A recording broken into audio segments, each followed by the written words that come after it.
सबभन्दा पहिले म तपाईहरु सबैलाई यो विशेष पत्रकार भेटघाट कार्यक्रममा स्वागत गर्न चाहन्छु र अहिलेको राजनीतिक परिवेश तपाईलाई थाहा नै छ।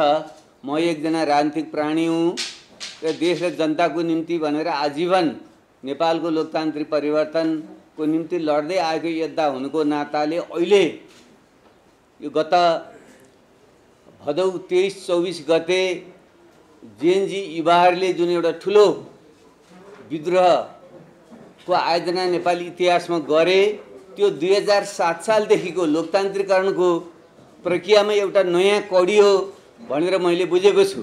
त्यसले मैले सुरुदेखि नै उहाँहरूलाई स्वागत गरेको छु, सम्मान गरेको छु र सक्दो आफ्नो ढङ्गले सहयोग गर्ने प्रयत्न गरेको छु। फेरि पनि यो एउटा महान युवाहरूको नवयुवाहरूको विद्रोहलाई तत्कालीन सरकारले जुन ढङ्गले दमन गर्यो र होनहार युवा युवतीहरू शहीद हुनुभयो, उहाँहरूप्रति म हार्दिक श्रद्धासुमन प्रकट गर्न चाहन्छु। सयौं घाइतेहरू अहिले पनि अस्पतालमा छटपटाइरहनु भएको छ। उहाँहरूको म शीघ्र स्वास्थ्य लाभको कामना गर्न चाहन्छु र राज्यलाई आग्रह गर्न चाहन्छु, यति बेला अहिले बनेको जुन सरकार हो यो आन्दोलनकारीहरू प्रति प्रतिबद्ध हुनुपर्ने सरकार हो। आन्दोलनकारीहरूको बलमा पुरानो सरकारलाई विस्थापित गरेर बनेको सरकार हुनाले यसले जुन घाइतेहरू छटपटाइरहेका छन् तिनको पूर्ण उपचारको व्यवस्था गर्नुपर्छ र शहीद परिवारहरूलाई मैले भेटघाट गरिरहेको छु। उहाँहरूको अहिले पनि गुनासो छ, हामीले सामान्य सहयोगसम्म हामीले पाएनौँ, हाम्रो छोराछोरीहरू त फर्केर आउँदैनन्, तैपनि मलमपट्टी लगाउने काम पनि घोषणा मात्रै भएको छ र व्यवहारमा केही प्राप्त भएको छैन भन्ने गुनासो गरिराख्नु भएको छ। त्यसैले उहाँहरूले तत्काल राहतको व्यवस्था सँगसँगै प्रत्येक परिवारलाई उहाँहरूको माग छ। साना बच्चाहरू, विधवा भएका भर्खरका श्रीमतीहरूलाई मैले भेटेँ, उहाँहरूको भनाइ छ कमसेकम ती बालबालिकाहरूको चाहिँ पढाइको व्यवस्था गर्ने, कमसे घरमा एकजनालाई कम्तीमा रोजगारीको व्यवस्था गर्ने र अन्य काम गर्नुपर्छ र सँगसँगै यसको सत्य तथ्य पत्ता लगाएर दोषीलाई कारबाही गरिनुपर्छ भन्ने उहाँहरूको माग छ। त्यसप्रति म ऐक्यबद्धता प्रकट गर्न चाहिँ चाहन्छु। सँगसँगै मैले नै गत 10 वर्षदेखि नयाँ शक्ति अभियानको पहल गरेर हामीले देशमा एउटा नयाँ वैकल्पिक राजनीतिको जुन एउटा लहर सिर्जना गऱ्यौँ, विभिन्न उतार चढाव हुँदै अहिले विभिन्न धारमा त्यो अगाडि बढिरहेको छ। त्यो मध्येको एउटा धार हिजोसम्म मैले नेतृत्व गरेको नेकपा नयाँ शक्तिको जुन धार थियो त्यसको अध्यक्ष पदबाट मैले हिजो पद परित्याग गर्नुको कारण तपाईहरुलाई पक्कै जिज्ञासाको विषय छ। यस सन्दर्भमा मलाई अहिलेसम्म साथ दिनुहुने नेकपा नयाँ शक्तिमा आबद्ध सबै साथीहरूलाई म हार्दिक धन्यवाद दिँदै के भन्न चाहन्छु भने म कुनै आन्दोलनबाट अलग भएको होइन। नयाँ शक्ति वैकल्पिक राजनीतिक अभियान, देशलाई एउटा विकल्प निर्माण गर्ने अभियानमा म हिजो पनि थिएँ, आज पनि छु र भोलि निरन्तर रहनेछु। तर म अहिले किन पदत्याग गरिरहेको छु भने एउटा त मैले नैतिक हिसाबले पनि नभए युवाहरूले जुन ढोका ढकढकाइसके, हाम्रो नाति पुस्ता नातिनी पुस्ता अगाडि आइसके, अब उनीहरूलाई हामीले प्रोत्साहन दिनुपर्छ, उनीहरूले अब यो देशको नेतृत्व गर्नुपर्छ भन्ने मान्यता म राख्छु। त्यसका अर्थमा यो अहिलेको जुन विद्रोह छ त्यसको एउटा जुन धनजनको क्षतिको बावजुद पनि यसको ठुलो ऐतिहासिक सकारात्मक पाटो के हो भने नेपाली इतिहासलाई अब केही दशक अगाडि बढाउने नेतृत्व गर्ने नयाँ पुस्ता यो सङ्घर्षबाट दीक्षित भएको छ। त्यसैले उहाँहरूलाई पनि प्रोत्साहन गर्नुको निम्ति र नयाँ पुराना दलहरू सबैले आफूलाई कि त रूपान्तरित हुनुपर्छ, एउटा भनाइ नै आएपछि स्थापित भइसक्यो कि त सचिनुपर्छ कि सकिनुपर्छ भन्ने अवस्था जुन छ, त्यस अर्थमा हामी वैकल्पिक राजनीतिक अभियन्ताहरूले पनि अब आफ्ना जुन समूहहरू छन्, पार्टीहरू छन्, त्यहाँ चाहिँ सकेसम्म नयाँ पुस्तालाई अगाडि सार्ने हामीले प्रयत्न गर्नुपर्छ। त्यो दिशामा पनि बल पुगोस् भन्ने ढङ्गले नै मैले पदत्याग गरेको हो। म आन्दोलनबाट अभियानबाट अलग भएको होइन, यो म बिल्कुल स्पष्ट पार्न चाहन्छु। त्यस अर्थमा नयाँ शक्ति अभियान त एउटा हो भने अर्को विवेशी साझा अभियान छ, पछि स्वतन्त्रको रूपमा आएको छ। बालेन, हर्क लगायतकाहरूले चाहिँ आफ्नो ढङ्गले स्वतन्त्र अभियानहरू चलाइराख्नु भएको छ र अहिले त जेएनजी आफै नयाँ पुस्ताको रूपमा जुन अगाडि आएको छ, यो छुट्टो ठुलो सशक्त शक्ति छ। त्यसैले यी सबै शक्तिहरू चाहिँ अगाडि आउन् र उनीहरूको निम्ति हाम्रो जस्ता पुस्ताले चाहिँ बेलैमा मार्ग प्रशस्त गरिदिनुपर्छ, उहाँहरूलाई चाहिँ हामीले सक्दो सबै हिसाबले सहयोग पुर्याउनुपर्छ भन्ने एउटा सन्देश जाओस् भन्ने ढङ्गले पनि मैले एउटा कदम चालेको हुँ। त्यसैले यस अर्थमा म अन्य पछि धेरै कुरा राखौँला। तपाईँले सोध्नुभयो भने म सुरुमा चाहिँ केही कुरामा चाहिँ म अलि जोड दिन चाहन्छु। पहिलो कुरा त यो विद्रोह के हो भन्ने कुरा हामी प्रश्न हुनुपर्छ। जुन पुराना बदनाम भएका भ्रष्टकृत भइसकेका वैचारिक बन्ध्याकरण भइसकेका शक्तिहरू जो हिजो आन्दोलनको बेलामा त्यत्रो देश तहस हुँदा जलिरहँदा त्यसलाई आगो निभाउनुको सट्टा भागेर दुला कुनाभित्र पसे ती फेरि बाहिर आएर जुन गर्दन खोजिरहेका छन् तिनीहरूलाई र फेरि एउटा गलत भाष्य निर्माण खोजेका छन्। यो कुनै अमुक शक्तिले वैदेशिक शक्तिले गरेको हो भन्ने जुन कुरा गरेका छन् यसबारे म के प्रश्न पार्न चाहन्छु भने यो विद्रोह यहाँका युवाहरूको जायज विद्रोह 20औं वर्षदेखि र खास गरी गत 10 वर्षमा तीनटा टाउकाहरू पुराना तीन दलका भ्रष्ट तीनटा टाउकाहरूले आलो पालो देशको जसरी दोहन गरे र देशलाई भ्रष्टाचार र आहालमा चुर्लमा डुबाएर हाम्रा युवाहरूलाई विदेश जान बाध्य पारे त्यसको विरुद्धको चाहिँ एउटा जायज विद्रोह हो यो। तर त्यो विद्रोह कहिले पनि नापितौले जस्तो चाहिँ हुँदैन हो। त्यो विद्रोहको बलमा 23 गते जसरी दमन गरियो पछि 24 गते चाहिँ हामीले प्रष्टै देख्यौँ। स्वतः नै जुन प्रतिगामी शक्तिहरू थिए देशभित्रका शक्तिहरू र बाहिरबाट पनि पानी धमिल्याएर माछा मार्ने शक्तिहरू थिए छन् सधैँ हुन्छन् तिनीहरूले पनि प्रवेश गरेको स्वतः नै बुझ्न चाहिँ सकिन्छ। त्यसैले त्यो सहायक कुरा हो। त्यसैले विद्रोह जायज थियो र नेपाली युवाहरूको आफ्नै मौलिक विद्रोह हो त्यो। त्यसलाई चाहिँ प्रतिगामी देशभित्रका प्रतिगामी शक्ति जसले सङ्घीय लोकतान्त्रिक गणतन्त्र मन परेको छैन त्यसलाई उल्ट्याउन चाहने शक्तिहरू र बाह्य शक्तिहरू जो नेपाललाई चाहिँ अस्थिर बनाइराखेर आफ्नो स्वार्थ सेक्न चाहिँ रोटी सेक्न चाहन्छन् ती तत्त्वहरूले पनि हात हालेको सहजै बुझ्न सकिन्छ। तर विषयान्तर गरेर यो अरू कसैले गराएको भनेर यो आन्दोलन यत्रो क्रान्तिकारी महत्त्व बोक्ने आन्दोलनलाई बदनाम गर्ने प्रयत्न तिन पुराना भ्रष्ट नेताहरू जुन गरिरहेका छन् त्यो म पुरै भर्त्सना गर्न चाहन्छु र युवा पङ्क्तिलाई प्रष्ट रहन म आग्रह गर्न चाहिँ चाहन्छु र हाम्रो मेरो ऐक्यबद्धता उहाँहरूसँग निरन्तर रहन्छ। यसो सँगसँगै अब स्थिति के छ के हुन्छ भन्ने जहाँसम्म प्रश्न छ म युवा साथीहरूले के आग्रह गर्न चाहन्छु किन म आफै म त 36 सालको आन्दोलन 46 सालको आन्दोलन 52-62 को जनयुद्ध र जनआन्दोलन भोगिसकेको र प्रत्यक्ष त्यसमा भूमिका निर्वाह गरेको नेतृत्वदायी नै भूमिका रहेको व्यक्तिको नाताले के भन्न चाहन्छु भने यस्तो बेलामा तपाईहरुले आंशिक जित हासिल गर्नुभयो पुरानो सरकारले त ढाल्नुभयो तर सत्ता ढलेको चाहिँ छैन। अहिले हामीले व्यवस्था नै बदल्न खोजिया त होइन तर व्यवस्थामा केही महत्त्वपूर्ण सुधार गरेर जुन यस्ता भ्रष्टहरू त्यहाँबाट जन्मे फेरि भ्रष्टहरू जन्मन नपाउन् र तपाईहरु आफै पनि त्यो सत्ताले भ्रष्ट नपाओस् भन्नको निम्ति केही सुधार गरेर मात्रै निर्वाचनमा चाहिँ जानु चाहिँ पर्छ। खास गरी निर्वाचन प्रणालीमा जुन त्रुटि छ मैले संविधान बनाउने बेलादेखि नै यो संविधान आधा गिलास भरि आधा खाली छ भनेको थिएँ किनकि यसको शासकीय जुन त्रुटि छ त्यसले गर्दा कसैले पनि बहुमत ल्याउन दिँदैन कुनै पनि सरकारले 5 वर्ष टिक्न दिँदैन। जब देशमा लोकतान्त्रिक स्थिरता हुँदैन त्यति बेलासम्म सुशासन र समृद्धि हुँदैन। हाम्रो मुख्य एजेन्डा सुशासन समृद्धि हो। त्यसको निम्ति चाहिने चाहिँ फेरि राजनीतिक लोकतान्त्रिक स्थिरता कुनै तानाशाहको राजा महाराजाको गतिहीन स्थिरता होइन लोकतान्त्रिक स्थिरता। त्यसको निम्ति शासकीय प्रणालीमा हामीले समयको सुधार गर्नै पर्छ। त्यो भनेको प्रत्यक्ष निर्वाचित राष्ट्रपतीय प्रणाली नै हो। यसमा अब प्रधानमन्त्री के आदि भनी बहस पनि छ त्यो त अलि नजाउँ पछि बहस गरौँला तर प्रत्यक्ष रूपमा निर्वाचित कार्यकारी प्रणालीमा नगएसम्म देशमा राजनीतिक स्थिरता हुँदैन र यिनै भ्रष्टहरू विभिन्न ढङ्गले चाहिँ चलखेल गरेर फेरि सत्तामा आउने र तपाईहरुको यो बलिदान खेर जाने खतरा रहन्छ। त्यसले त्यसको निम्ति तपाईले प्रष्ट रूपमा अहिलेको चाहिँ सत्ता जो राष्ट्रपतिजी हुनुहुन्छ प्रधानमन्त्रीको नेतृत्वमा सरकार बनेको छ यो बनेको सरकार त तपाईहरुले बनाएको सरकार हो तपाईहरु प्रति यो प्रतिबद्ध हुनुपर्छ। त्यसैले उहाँहरुसँग तपाईहरुले चाहिँ व्यवस्थित ढङ्गले आफ्नो नेतृत्वको चयन गर्नुहोस् र यो सरकारसँग वार्ता गरेर सरकारसँग अरूसँग होइन सरकारसँग वार्ता गरेर लिखित रूपमा तपाईले चाहिँ निर्वाचन हुनुभन्दा अगाडि केही सुधारका काम हुनु पर्यो। पहिलो त यो भ्रष्टाचारीहरूलाई कारबाही गर्नु त्यो एउटा आयोग बन्नु पर्यो। छानबिन यो घटनाको छानबिन गर्ने आयोग त बनेको छ त्यो अंश हो। मुख्य कुरो त जुन भ्रष्टाचारीहरूको विरुद्धमा तपाईहरुको आन्दोलन केन्द्रित हो यी भ्रष्टाचारीहरूको छानबिन गरेर यिनलाई ठेगान नलाएसम्म त्यसले अरबौं जुन यिनले लुटेर राखेको सम्पत्ति छ अलिअलि त अस्ति जलेर गयो तर धेरै त उनीहरूले लुकाइराखेका छन्। त्यसैको बलमा फेरि चुनाव जितेर चाहिँ आउँछन् र यो प्रणालीमा राजनीतिक स्थिरता हुँदैन। त्यसले तुरुन्त उच्चस्तरीय विश्वसनीय आयोग बनाएर यो भ्रष्टाचारको छानबिन गर्ने र संविधानमा चाहिँ अहिले जुन प्रक्रियाले यो सरकार बनेको छ त्यही प्रक्रियाबाट नै अध्यादेश मार्फत चाहिँ संविधानमा आवश्यक संशोधन गरेर प्रत्यक्ष निर्वाचित कार्यकारी प्रणालीको निर्वाचनमा जाने यति सुधार गर्न सकियो भने बल्ल तपाईहरुको त्याग र बलिदानको अर्थ रहन्छ। होइन भने फेरि घुमिफिरेर मजाटार भन्ने खतरा चाहिँ रहन्छ। यतापट्टि चाहिँ युवा साथीहरूको ध्यान पुगोस् भन्ने म आग्रह गर्न चाहन्छु। र सँगसँगै अहिलेको अवस्था के छ भनेदेखि यो प्रकारको मध्यबिन्दु जस्तो चाहिँ यो छ।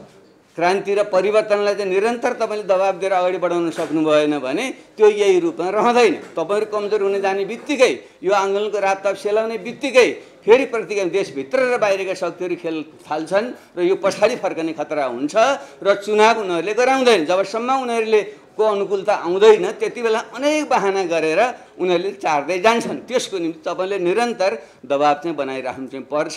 यस अर्थमा म तपाईहरुलाई सचेत गराउँदै र आफ्नो तर्फबाट अनुभवको आधारमा मैले यो भन्दैछु।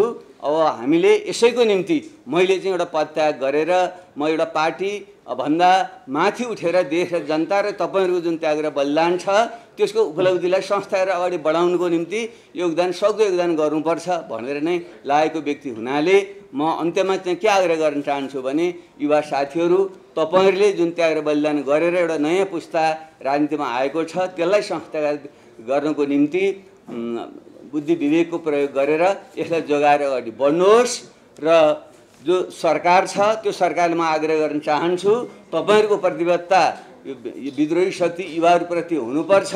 उहाँहरूकै सरसल्लाहले तपाईले काम गर्नुपर्छ र कुनै पनि बहानामा पुरानो शक्तिहरूसँग ढल्कने काम गर्नुभयो भने तपाईहरुको पनि फेरि चाहिँ इतिहासले चाहिँ हिसाब गर्नेछ भन्ने म उहाँलाई आग्रह गर्न चाहन्छु। र हाम्रो राज्य हाम्रो सुरक्षा अङ्गको पनि गम्भीर कमजोरीहरू देखियो त्यति बेला पहिलो कुरा त त्यसरी चाहिँ बल प्रयोग गरेर युवाहरूको हत्या गर्नु हुँदैन थियो। त्यो कसले गर्यो? अर्को दिन त्यत्रो दनादनी सिंहदरबार लगायतका राज्यका अङ्गहरू जलिरहँदाखेरि एउटा दमकलसम्म नदौडनु र सरकारको कर तिरेर पालेको सुरक्षा अङ्ग तमासे भएर बस्नु त्यो के भइरहेको थियो त्यसको उहाँले पनि समीक्षा गर्नु पर्दछ। र राजनीतिक दलहरू पुरा भ्रष्टीकृत भइसकेका राजनीतिक दलहरू अब कुनै पनि बहानामा किन्तु परन्तु नगरिकन फेरि टाउको उठाउने त्यसलाई चाहिँ दिनु हुँदैन।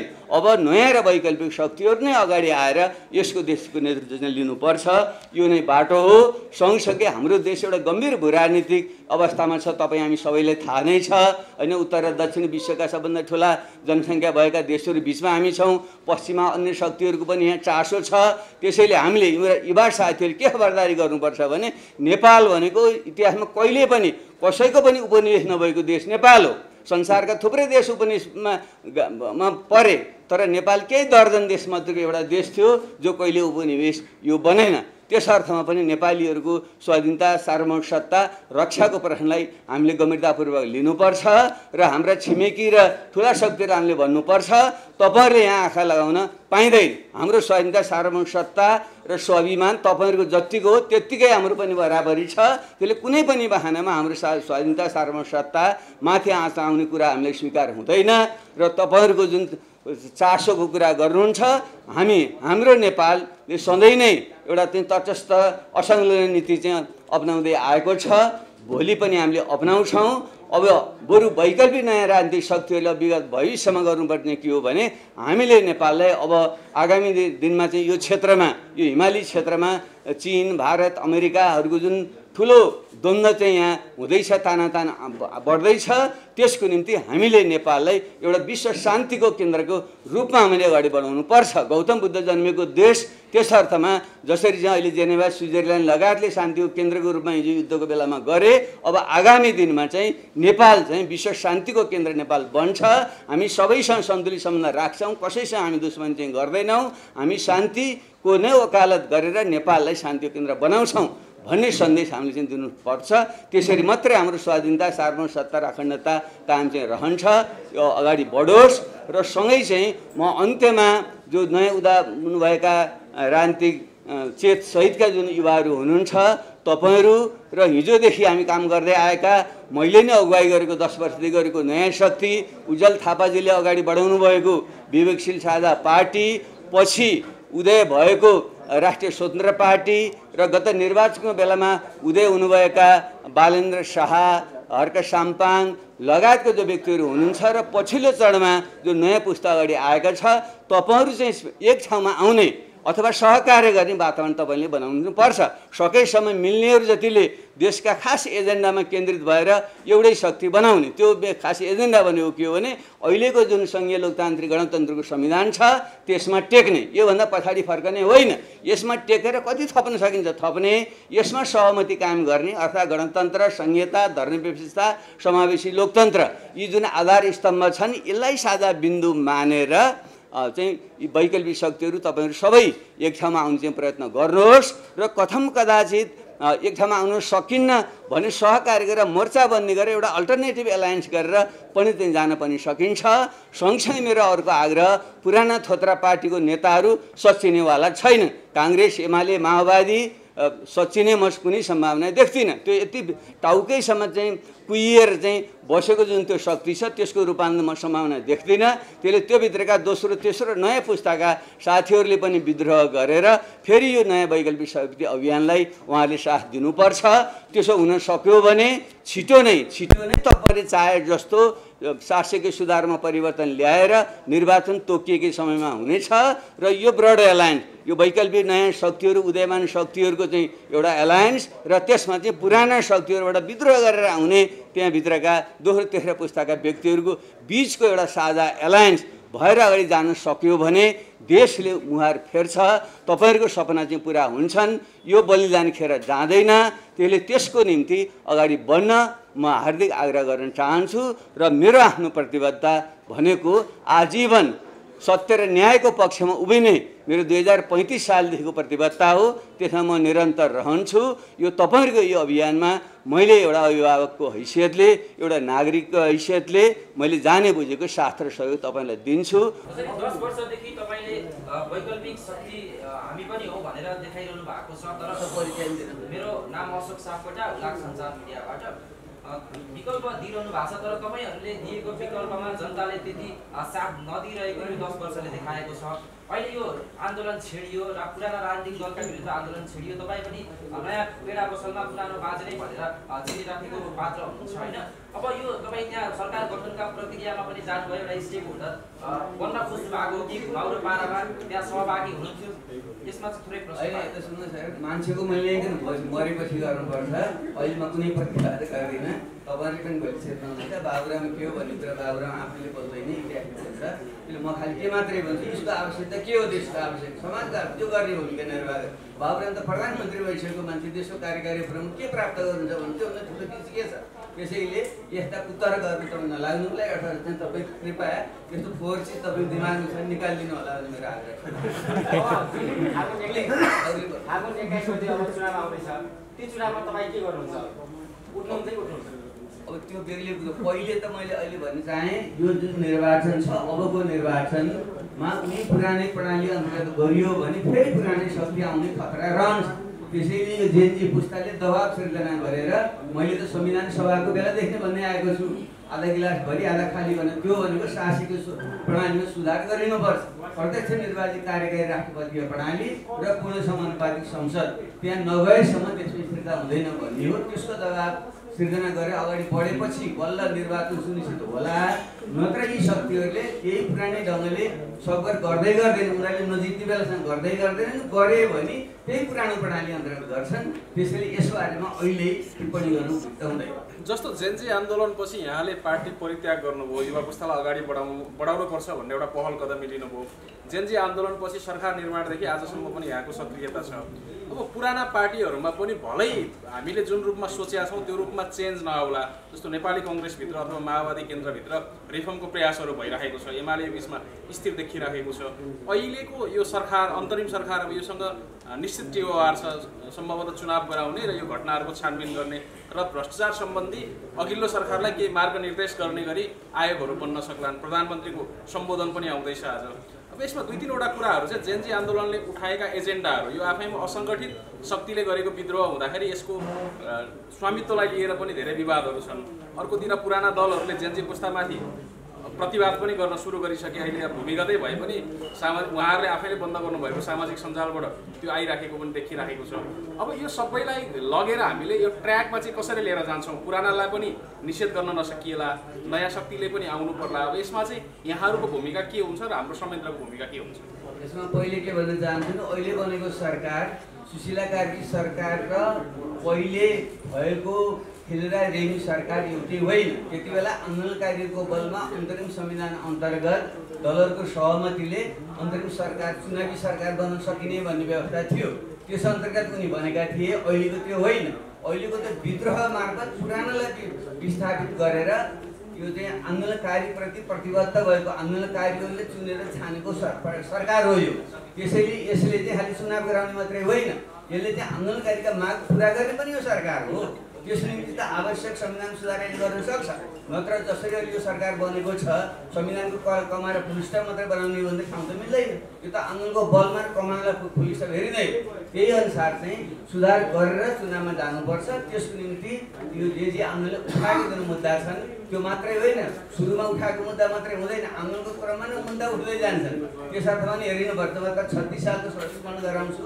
36 सालको आन्दोलन पाकिस्तानका प्रधानमन्त्री जुल्फिकार अली भुट्टोलाई चाहिँ फाँसी दिएको विरोधमा नेपाली विद्यार्थी गरेको आन्दोलन थियो।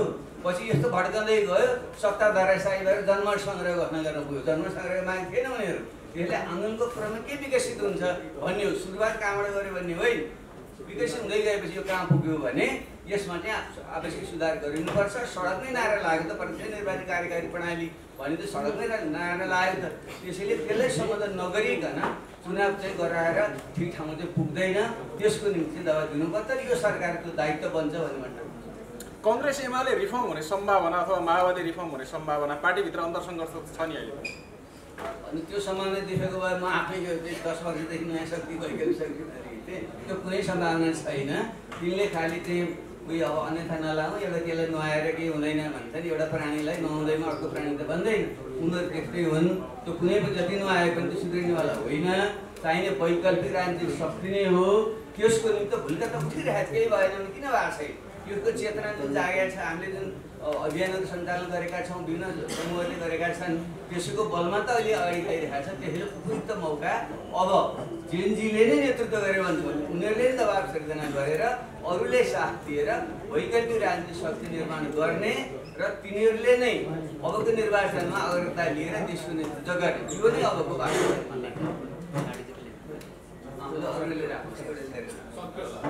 जुन अहिले जेनजी आन्दोलन भयो, त्यो आन्दोलनले चाहिँ पुष्पकमल दाहाल प्रचण्ड, केपी शर्मा ओली, त्यसै गरी शेरबहादुर देउवालाई अब पार्टी नेतृत्वबाट हटाउनुपर्छ, पुरानै पुस्ताका नेताहरू धेरै भयो भनेदेखि हाबी भयो भनेर कुरा आइरहेको छ। तपाईँ पनि केही पुस्ताको नेतामा पर्नुहुन्छ। त्यो आन्दोलनको जुन आन्दोलन भयो त्यो आन्दोलनमा मैले गर्दा पनि यो आन्दोलनमा अलिकति कमजोरी भएको छ। अरू 3वटा पार्टीका नेताबाट भन्दाखेरि तपाईँले चाहिँ त्यो गल्ती स्वीकार गर्नुहुन्छ कि गर्नुहुन्छ? मैले गरेको गल्ती नगरेको स्वीकार्यो, तर मैले एउटा मूल्य मान्छ मैले आदर्श कामहरूको नाताले बाटो देखाउँ। तिनीहरूलाई पनि उनीहरू त सुध्रिँदैनन्, तर हामीले स्वैच्छिक ढङ्गले नै पत्याग गरेर नयाँलाई अगाडि ल्याउनुपर्छ भन्ने सन्देश त मैले दिइसकेँ। यसो त उयो चाहिँ पात चल्यो के इसारा गऱ्यो कुरा बुझ्यो भने पनि त्यसो त बुझ्नु पऱ्यो नि। ल साथीहरू केही छ? अन्तिममा माओवादी केन्द्रका एकजना नेताले आज के भन्नुभएको छ भन्दाखेरि जेनजीसँग मिलेर उनीहरूको नेता त्यहाँ गएर पार्टी सरकारमा लागेको हुनाले चाहिँ बाबुराम भट्टराईले पार्टी अध्यक्षबाट परित्याग गर्नुको भने जुन किसिमको आरोप लाग्छ, यसलाई चाहिँ कसरी खण्डन गर्नु? म अरूको खण्डन गर्ने मान्छे, म त आफ्नो काम गर्ने अरूलाई डोर्याउने मान्छे। त्यो अरूको खण्डन मान्ने गरेर समय व्यतीत गर्ने मान्छे होइन। त्यसलाई म सिधै खारेज गर्छु। म कुनै ढङ्गको टिप्पणी गर्न चाहन्छु। यो सरकारमा तपाईँको हात चाहिँ कतिको छ? प्रत्यक्ष अप्रत्यक्ष हो अहिलेको बनेको सरकार? यस्तो षड्यन्त्र हेर, अहिले सिक्नुहोस् त गर्ने हेर्नु, कुनै पनि घटना वस्तुगत आवश्यकताले गर्छ, पशुको चाहनाले हुँदैन। त्यहाँ यो त अलिकति अध्ययन गर्नु है तपाईँले है। त्यसो भए षड्यन्त्र सिद्धान्त आवश्यकताले ल्याउने थियो है, कसैले गर्ने। राष्ट्रपतिले विभिन्न तपाईँको पालो ल धेरै धेरै धन्यवाद।